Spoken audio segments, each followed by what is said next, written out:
Hello and welcome back to Inquisitor Martyr. Last time we started an Ivory Void Crusade, and this time we will continue. Slap on our usuals.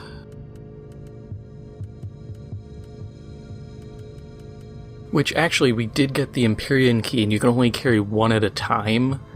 So we have to find an Empyrean chest. I don't know if that's at the end or not. I'll actually check it once. Actually, I think I can check it here. Used to open void. Okay, yeah, so I think it's at the end we'll get to use that.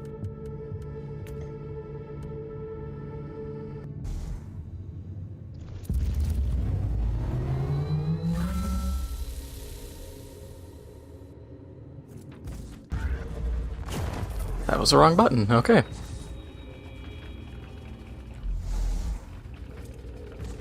So, like I'd said last week, I was holding off recording a bit more until the PlayStation Showcase, and it happened. I really have to agree with a lot of people. It was incredibly mid.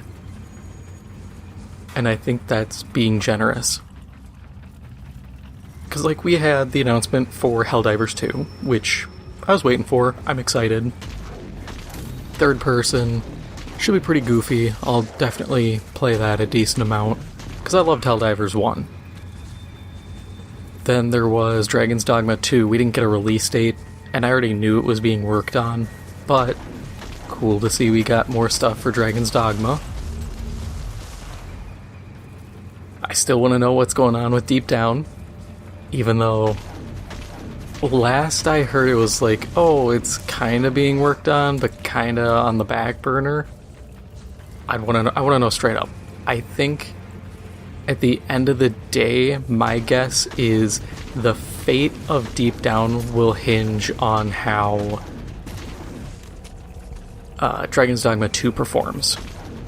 Because they're similar enough, I could see Capcom being like, look, if this does well, we'll allocate more resources towards Deep Down, we'll get that running. Maybe in the meantime we'll make a Dragon's Dogma 3, or we'll just shift everything into Deep Down. But as it stands, dunno. Got more info on Sony's Project Q. It's literally just... The best way people put it was it's the Wii U, but for Sony. And it's not wrong. All it is a glorified controller. I don't see the value in it. I get some people are like, well, maybe you live in a house where someone else is using the TV, and I get that. At the same time, you can already remote play with, I think, your phone.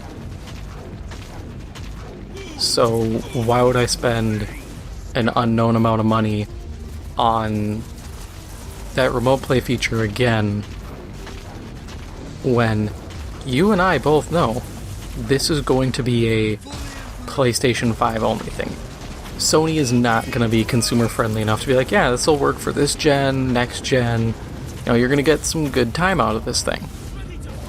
No, they're going to try to sell you another one, just like how, I guess kind of like how PSVR and PSVR 2, but at least PSVR 2 was an upgrade over the original. We did have a few PSVR games. It was like Arizona Sunshine 2 and... I can't remember. Nothing that I was like, ooh, I need to get PSVR.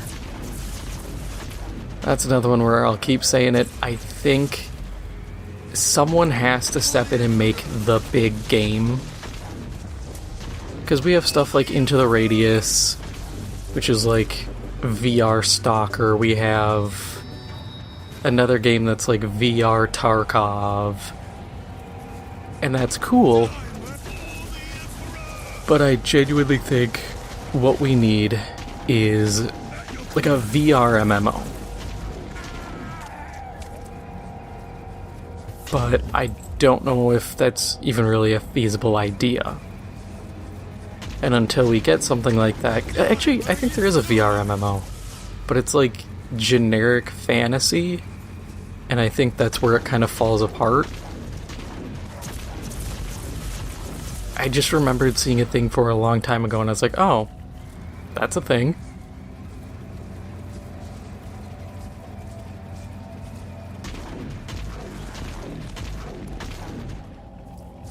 But yeah, then we had... God, what else? I have a list here. Fair Games, which looks like some PvP heist game, so... I don't know, Payday, but we can shoot each other. Which I'm not all too interested, nor do I really care. I feel like the heist genre is extremely niche because there's not much you can really do with it. Yes, you could do like Red Dead train heists, but that's even more narrow. So you have the modern day setting, which narrows it down, and then you really only have so many things you can rob. Which is why, like, Crime Boss Rock City had more of a story and randomly generated thugs.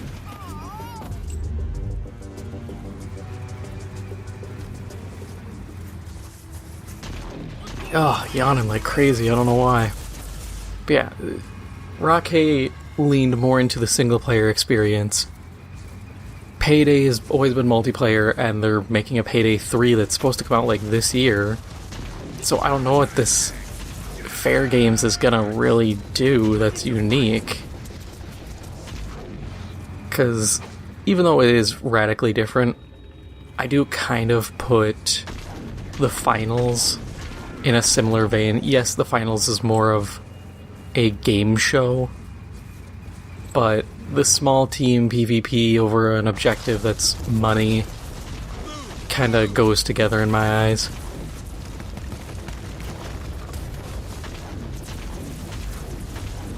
But I don't know, I'm not too interested.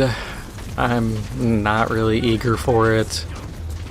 I think there are other games that are more deserving of coming out, but, you know, it's whatever.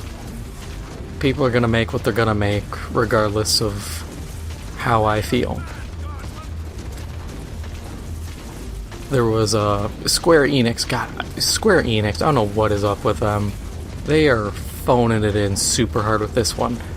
Foam Stars, which already sounds different, but then when you look at it, it's Splatoon. Full stop. It's, hey, what if we did Splatoon, but instead of paint we did foam, and we upped the graphics and made it so it wasn't everybody playing as a kid and a squid. And the second the second I saw the trailer and I saw foam, I was like, oh, it's Splatoon. And then the gameplay showed it. I instantly thought, wow, Square Enix is really just scraping the bottom of the barrel for ideas on this one. This feels like a we were contractually obligated to make a game kind of game. Which, I don't like dogging on the devs, but damn. That Splatoon kind of has a niche that you can't really emulate without making it very obvious you're emulating it. Like, you can make a large-scale combined arms combat game and make it in the vein of Battlefield, but it isn't blatantly obvious it's Battlefield. You can make a fast-paced, like, small team shooter, and it doesn't instantly become obvious that it's Call of Duty inspired. You can do this pretty easily, but Splatoon is Splatoon.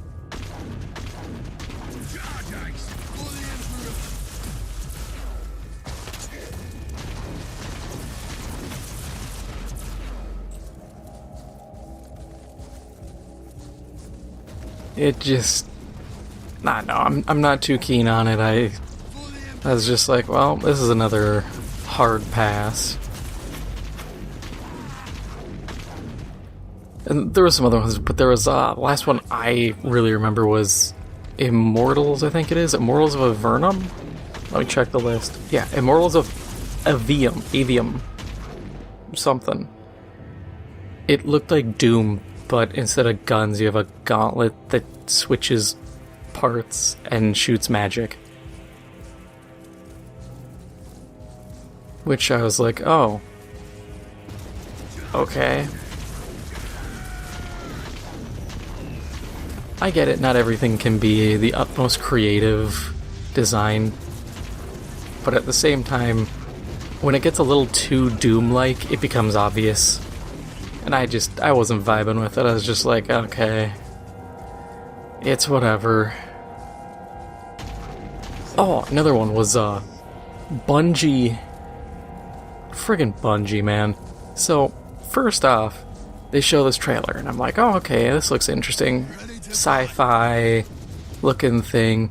Turns out, it's an extraction shooter. I'm like, okay, whatever. It was Marathon. I was like, really? This is what you did to Marathon. You exhumed the corpse of Marathon and just hastily slapped its name on a game that has nothing to do with Marathon. Because if you never played it, Marathon was essentially Halo before Halo. You were a security guard guy, potentially a cyborg, on a space station or ship that was attacked by hostile aliens. There's a lot of story to it. Mandalore Gaming did a good video on the series, and just to see what was Marathon get turned into an extraction shooter is just disappointing. And I saw a lot of people who were pointing out that Sony's doing a lot of live service stuff and a lot of it's not appealing. And I agree. I saw one guy, he's like, oh, why don't people like all the extraction shooters? Why are people mad? And I flat out said, because the market's oversaturated. We're already getting so many within a very short time, or within the past year, that we never had this level of, like, big names come out for even battle royales. And extraction shooters are battle royale adjacent. So it feels like all we did was we went from battle royales and we just tweaked the main game mode a little bit and said, okay, new game. And, the discussion was kind of embarrassing because the guy's like, oh, well, I haven't seen any on PlayStation or on consoles. And I was like, Vigor, DMZ, Hazard Zone, Hunt. You haven't seen any of those? He's like, oh, I haven't seen those. And I'm just like, bullshit. There's no way that if you follow gaming, you haven't heard of any of those games. Vigor, I understand. It was made by Bohemia, the guys who did DayZ, and it's kind of half-assed. But all the others? No, there's no way. You are flat out lying at that point. But I was just really bummed because it's such a boring series of games that are coming out, and there's only a few I'm looking forward to. I'm hoping once the Summer Games Fest we'll get a few more games, because a lot of the stuff was also third party. We had another Assassin's Creed Mirage, and I was like, oh, okay, cool, so we're going back to like Iraq or somewhere in the Middle East. Don't exactly know where, but it's Middle Eastern. But I was just like, okay, that's not a shock. This isn't the announcement for Assassin's Creed 2 or Brotherhood, where the franchise was still early enough that getting a new one was like, oh yeah, new game.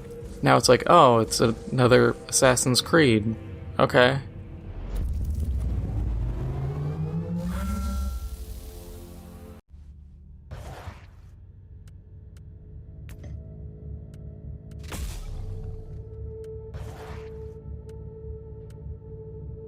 Well, can't sit there and go to the next mission now, since we got at least a level to look at.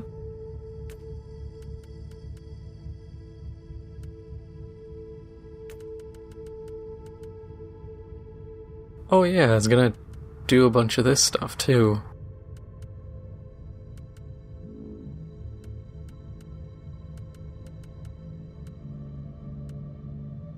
God, there's so much I need to build on this character.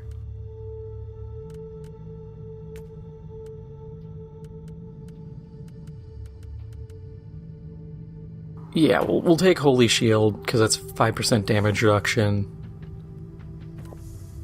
Quick mulch junk. And go back in.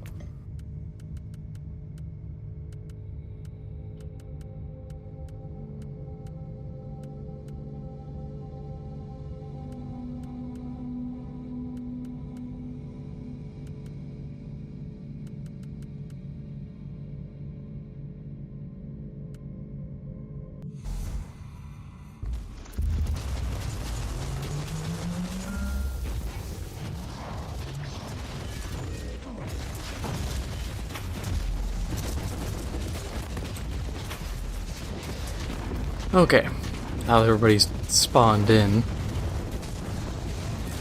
But yeah, along with the resurrected corpse of Marathon, Bungie also showed their next, at least a tiny trailer, and essentially advertising for their own live stream in August for the next Destiny DLC, the Final Shape.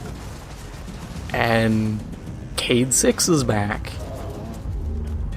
And I'm kind of tired of it, because it feels like one of those things where they went, oh shit, people liked Cade, our player numbers are dropping off because people are annoyed by how we've been handling the game.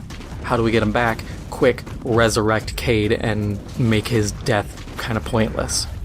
Because he's talking to Ikora, and she's like, oh, if you had seen all the stuff that had happened. He's like, well, I'm here now, wherever here is.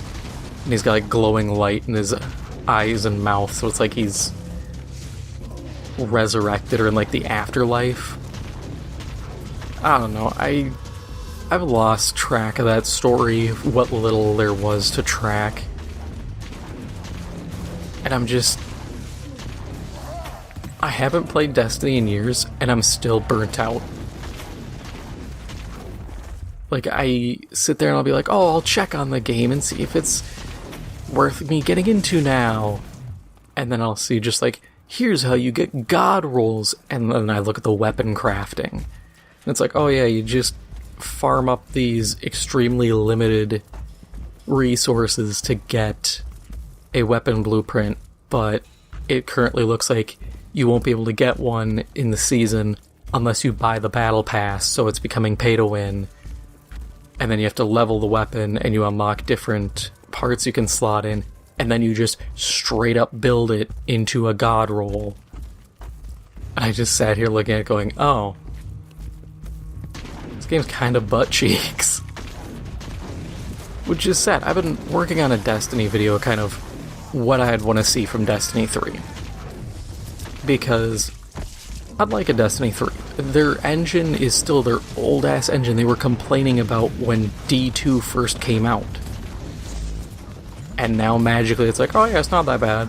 Or, I always remember the making content is hard back for D1 and early D2 when they're talking about their production schedule is too untenable. And then they still do it anyways now with a battle pass, and it's magically doable now. But yeah, there's just so much that needs to change for that whole series.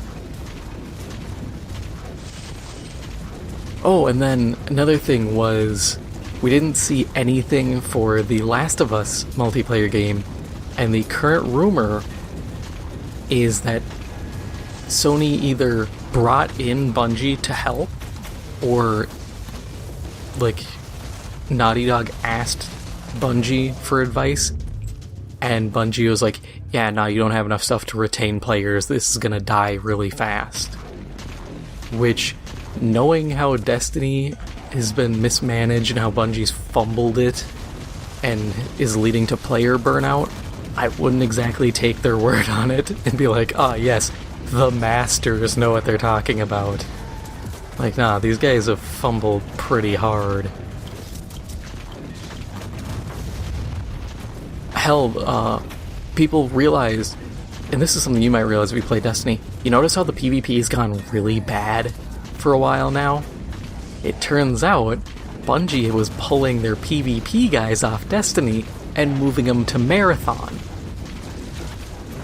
So that explains why it's just been absolute jank. Also doesn't help, they've never really balanced their weapons as opposed to just rotating what's buffed this season. But yeah, it's not good.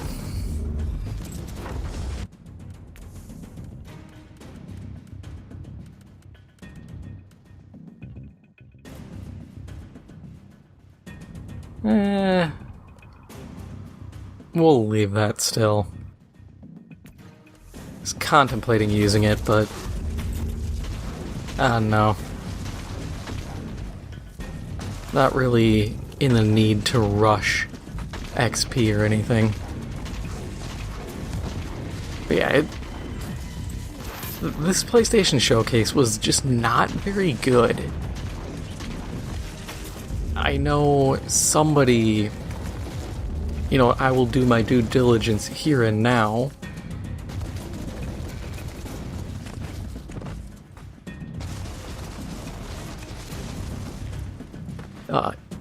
EPCI had said in one of the comments for one of the videos here, imagine if Sony brought Mag back. And I would have loved that. I would have been more hyped than I was when Space Marine 2 first got announced. The only other games, realistically, that I would be as equally hyped for to come back would be Dust 514 and probably Deep Down. Those would be my big games where it's like, hell yeah, that's what I want. Which I actually have I don't remember if I mentioned it, I'll mention it again if I did. Absolute tinfoil hat, crack smoking theory that we could see a Dust sequel on PlayStation.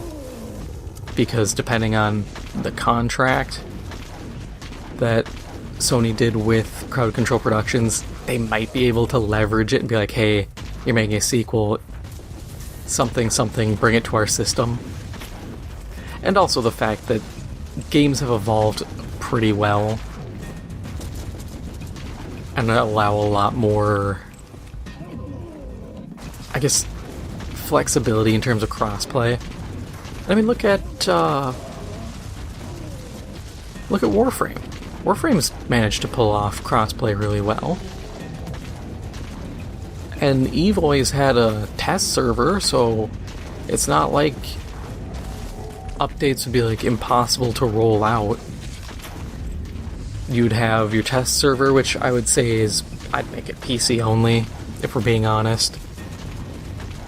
And let everything get tested every month or so. You do a big update, or every couple months, depending on costs and whatnot. And you go from there.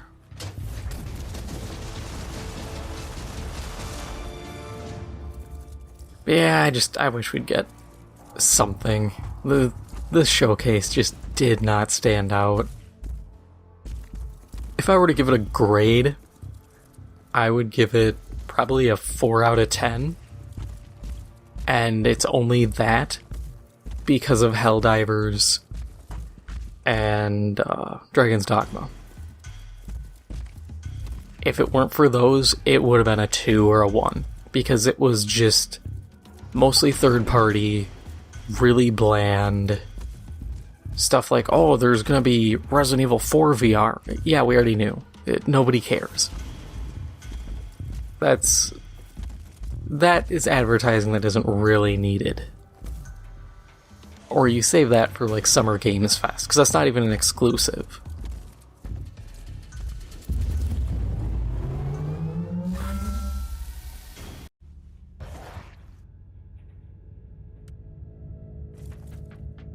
Okay, is any of that worthwhile?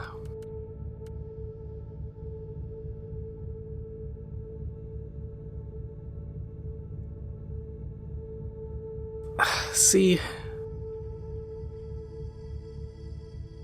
You know what, we'll do it. We're going to use it, but I'm going to re-roll most of that. I'm going to see if I can get rid of that damage bonus. I think it's butt cheeks.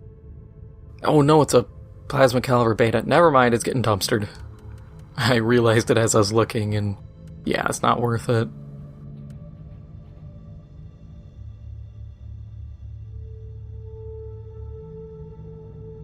If that was a 5 stat, that would have been worth it, but it isn't. What else do we got?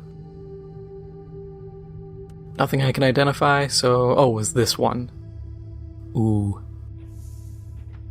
Oh well. But that is all for now. If you enjoyed this episode, make sure to hit the like button. It helps out the channel a lot, and if you haven't already, make sure to hit the subscribe button. Thank you for watching, and I'll see you in the next one.